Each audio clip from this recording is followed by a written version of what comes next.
शिवसेना ठाकरे गटाचे प्रमुख उद्धव ठाकरे यांनी सरकारवरती जोरदार टीका केलेली आहे। पत्रकार परिषद घेत त्यांनी जो भारत पाकिस्तान सामना आहे तो रद्द व्हावा अशी मागणी केलेली आहे। अन्यथा उद्या आम्ही हर घर से सिंदूर अशा पद्धतीच्या पुड्या पाठवून आम्ही पंतप्रधानांच्या विरोधात हा रोष व्यक्त करणार। आपल्यासोबत शिवसेना शिंदे गटाच्या प्रवक्त्या ज्योतिताई वाघमारे आहेत। ताई, खरं तर उद्धव ठाकरेंनी घोषणा केलेली आहे की हर घर से सिंदूर अशा पद्धतीच्या कुंकवाच्या पुड्या पंतप्रधानांना पाठवणार आहे, काय उत्तर असणार आहे? दादा, मला सांगा की पहलगामचा हल्ला कधी झाला? पहलगामच्या हल्ल्यामध्ये अतिरेक्यांनी धर्म विचारून लोकांना मारलं, भगिनींच्या कपाळावरचं कुंकू पुसलं, लेकरांच्या डोक्यावरचं बापाचं छत्र हिरावून घेतलं। तब उद्धव ठाकरे कहाँ थे? तब उद्धव ठाकरे को गुस्सा क्यों नहीं आया? उद्धव ठाकरे काय रामायणाच्या कुंभकर्णातली भूमिका बजावत होते? उद्धव ठाकरेंना कुंभकर्णाची झोप लागली होती तेव्हा त्यांनी एक साधं ट्विट केलं आहे का? बघा, माझं ओपन चॅलेंज आहे, मला सांगा, भारत पाकिस्तानचा सामना, क्रिकेटचा सामना, तो देशावरचं आक्रमण आहे का? मग जेव्हा अतिरेक्यांनी देशावर आक्रमण केलं, पहलगाममध्ये घुसले, निरपराध पर्यटकांना मारलं, तेव्हा उद्धव ठाकरेंच्या काळजाला इंगळ्या नाही डसल्या? त्यांना वाईट नाही वाटलं? ती आमची एक हातामध्ये सौभाग्याचा चुडा नेसून काही दिवसांपूर्वीच लग्न झालेली एक बहीण, जिच्या डोळ्यातली सुखी संसाराची स्वप्नं कोमेजलेली नव्हती, ती नवऱ्याच्या मृतदेहाजवळ, डेड बॉडीजवळ बसून, हताश पद्धतीनं बसून हंबरडा फोडत होती। उद्धव ठाकरेंना तेव्हा काहीच नाही वाटलं? आत्ता वाटू लागलं त्यांना? इतकी स्लो आहे त्यांची संवेदनशीलता? कब थे वो लोग तब? आता फक्त काहीतरी राजकारणामध्ये काहीतरी जिवंत राहण्यासाठी तुम्ही देशप्रेमाचं भांडवल करताय, शोभतं का तुम्हाला? उद्धव ठाकरे, हिंदू हृदय सम्राट बाळासाहेब ठाकरे हे देशाच्या संदर्भात, देशभक्तीच्या संदर्भात अतिशय प्रखर अशी भूमिका घ्यायचे, पण तुम्ही मात्र पहलगाममध्ये निरपराध पर्यटक मारले जात असताना तुमची बायका लेकरं घेऊन लंडनला फिरत होतात, हे देश विसरलेला नाही। त्यामुळे उद्धव ठाकरे, तुम्ही सिंदूर पाठवताय ना, आम्ही तुम्हाला महाराष्ट्राच्या कानाकोपऱ्यामधून नेटचा रिचार्ज पाठवू, कारण तुमच्याकडे फक्त नेट असला, तुमच्याकडे फक्त इंटरनेट असलं की तुम्ही बिझी राहता। माझा डेटा, माझं फेसबुक लाईव्ह हे अभियान तुम्हाला शोभून दिसतं, कारण कोविड काळामध्ये लोक मरत होती, तुम्ही घरात होतात। नेपाळमध्ये महाराष्ट्राचे पर्यटक अडकले, तुम्ही घरात होतात। पहलगाममध्ये निष्पाप पर्यटक मारले गेले, महाराष्ट्रातल्या लाडक्या बहिणी विधवा झाल्या, तुम्ही लंडनमध्ये मजा मारत होतात। त्यामुळे तुम्ही फक्त माझं फेसबुक, माझं लॉकडाऊन हेच अभियान राबवा, ही देशभक्तीची नौटंकी बंद करा। उद्धव ठाकरे असं म्हणतात की बाबा, जो भारत पाकिस्तान सामना आहे त्यावर बहिष्कार टाकून देशभक्ती दाखवता येऊ शकते, मात्र या सरकारने जो आहे तो या देशभक्तीचा बाजार केलेला आहे, अशा पद्धतीची खोचक टीकासुद्धा त्यांनी केलेली आहे, काय उत्तर असेल?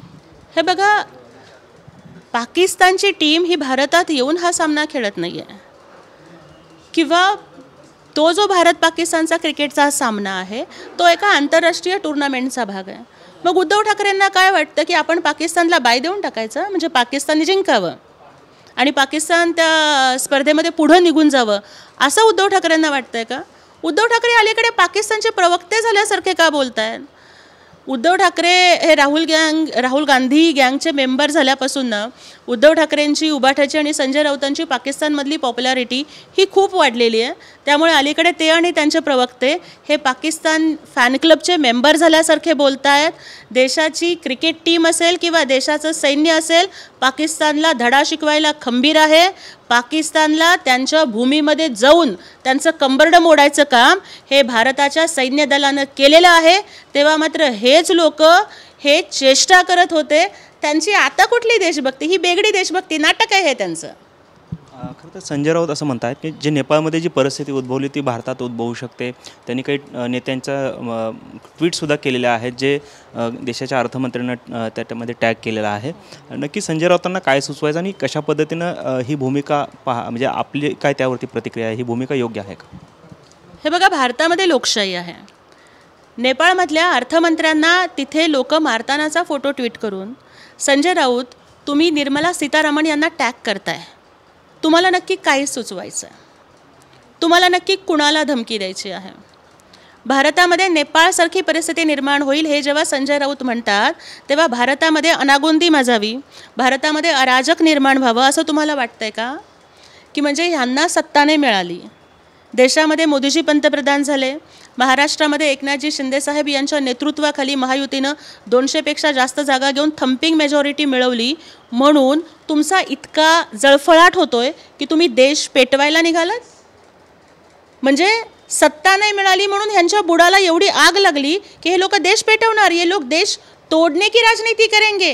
तर मला वाटतं की संजय राऊतांना पाकिस्तानमधनं फंडिंग मिळतंय का काय याचा शोध महाराष्ट्रातल्या पोलीस यंत्रणांनी घेतला पाहिजे. कारण संजय राऊत हे अलीकडे म्हणजे ते आधी औरंगजेब फॅन क्लबचे मेंबर तर होतेच, पण आता ते पाकिस्तानचे प्रवक्ते झाल्यासारखं बोलतायत. याचा गांभीर्यानं शोध घेण्याची गरज आहे. हे देशाच्या संविधान विरोधी वक्तव्य आहे आणि या देशामधलं संविधान हे हिंसक क्रांतीला प्रोत्साहन देत नाही. हा बुद्धांचा देश आहे, हा गांधींचा देश आहे, हा शिवरायांचा आणि आंबेडकरांचा देश आहे. आणि ज्या वेळेला बाबासाहेब आंबेडकरांनी 26 नोव्हेंबर 1949ला भारतामध्ये राज्यघटना दिली ना, तेव्हाच रक्तविहीन क्रांती झालेली होती. रक्ताचा एक थेंबसुद्धा न सांडता इथे क्रांती होऊ शकते ह्याची तरतूद बाबासाहेबांनी केलेली आहे. भारतामध्ये क्रांती यहाँ पे सडक से नहीं संसद से होगी. इथे जाळपोळीतून क्रांती नाही होणार, तर इथे मतपेटीतून क्रांती होणार. इथे हातामध्ये दगड घेऊन क्रांती नाही होणार, तर बोटाला शाई लावून क्रांती करता येते. हा मतदानाचा अधिकार आमच्या बाबासाहेबांनी दिला आहे. त्यामुळे संजय राऊत हे संविधान विरोधी वक्तव्य करतायत. He is against the constitution of India. He wanted to destroy the democracy of India and he is encouraging anarchy in India. त्यामुळे ही लोकं ना म्हणजे ह्यांना सत्ता नाही मिळाली म्हणून ह्यांना वेड लागत चाललेलं आहे. लवकरात लवकर आम्ही एखादा मेंदूचा उत्तम डॉक्टर आणि त्यांची ट्रीटमेंट संजय राऊतांना कशी उपलब्ध होईल याची उभाठांनी नाही काळजी घेतली तरी आम्ही करू. कारण शिवसेना वैद्यकीय मदत कक्ष तेवढा सक्षम आहे. आम्ही वैद्यकीय मदतीबाबतीत खूप संवेदनशील आहोत. आम्ही विरोधकांना सुद्धा वैद्यकीय मदत करू. ते खरं तर सोलापूरच्या खासदार प्रणिती शिंदे यांनी काल महापालिका आयुक्तांना खूप झापलेला आहे. निधीवरून हा सर्व वाद जो आहे तो तिथं पाहायला मिळाला आणि त्यांनी खूप झापलेला आहे. दुसरीकडे सोलापूर शहरामध्ये मोठ्या प्रमाणात पाणी देखील साचलं होतं, त्यावरून देखील त्यांनी सरकारवर टीका केलेली आहे. पालकमंत्री हे केवळ फोटो सेशनसाठी येतात, ग्रामीण भागात जात नाही असं देखील टीका त्यांनी. खरं तर प्रणिती ताई को गुस्सा क्यों आता है? प्रणिती ताई को गुस्सा आता है ये हमने सुना था, लेकिन कल हमने देख भी लिया. मग मला वाटतं की ताईंनी विचार केला पाहिजे. त्या माझ्या खूप चांगल्या मैत्रीण आहेत. मग जेव्हा तुम्ही देशाच्या संसदेमध्ये ऑपरेशन सिंदूरला तमाशा म्हणताय तेव्हा देशातल्या देशभक्त जनतेला किती संताप आला होता, गुस्सा आला होता याचा विचार कधी केला आहे का? ज्या सोलापूरनं ताई तुम्हाला सगळं दिलं, तुमच्या वडिलांना सगळं दिलं, सोलापूरकरांनी तुम्हाला इतकं मोठं केलं की तुमच्या घरामध्ये सत्तेचं प्रत्येक महत्त्वाचं पद आलं, पण तरीसुद्धा आजसुद्धा या सोलापूरची तरुणाई अरे हुतात्मा एक्सप्रेसमध्ये खोगीर भरतीसारखी भरून पुण्यामध्ये कामाला जाते. उनको कितना गुस्सा आता होगा? ज्या भागाचं सोलापूरमध्ये अतिवृष्टी झाली ना दादा, मी सोलापूरच्या जगजीवनराम झोपडपट्टीत राहते. आजसुद्धा ज्या भागाची लोकप्रतिनिधी आमच्या या लाडक्या ताई, हक्काची ताई होत्या, तिथं पाऊस पडला की घराघरामध्ये ड्रेनेजचं पाणी शिरतं. क्या उन लोगों को गुस्सा नहीं आता होगा? क्या सिर्फ इस देश में म्हणजे सोन्याचा चमचा तोंडामध्ये घेऊन जन्माला आलेल्या ताई, सोन्याचा चमचा तोंडामध्ये घेऊन जन्माला आलेल्या सुप्रिया ताई, सोन्याचा चमचा तोंडामध्ये घेऊन जन्माला आलेले आदित्य ठाकरे, सिर्फ इन लोगों के गुस्से का इम्पॉर्टन्स है. गरीबों को गुस्सा नहीं आता है. गरिबांनी नाही रागाला जायचं. 15-15 वर्ष आम्ही तुम्हाला लोकप्रतिनिधी केलं. 15-15 वर्ष नाही, 40-40 वर्ष आपल्याला सत्ता दिली या सोलापूरच्या लोकांनी. काय केलं तुम्ही सोलापूरचं? सोलापूरकरांच्या जीवावरती तुम्ही खूप मोठे झालात. सोलापूर मात्र आजही छोटं राहिलं आहे.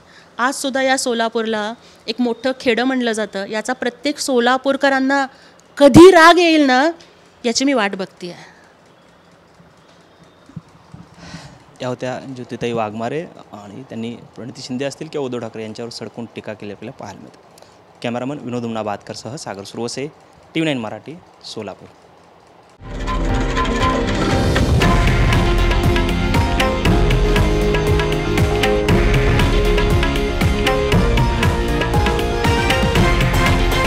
हे आहे देशातील नंबर 1 न्यूज नेटवर्क आणि आपण पाहत आहात TV9 मराठी, एकमेव.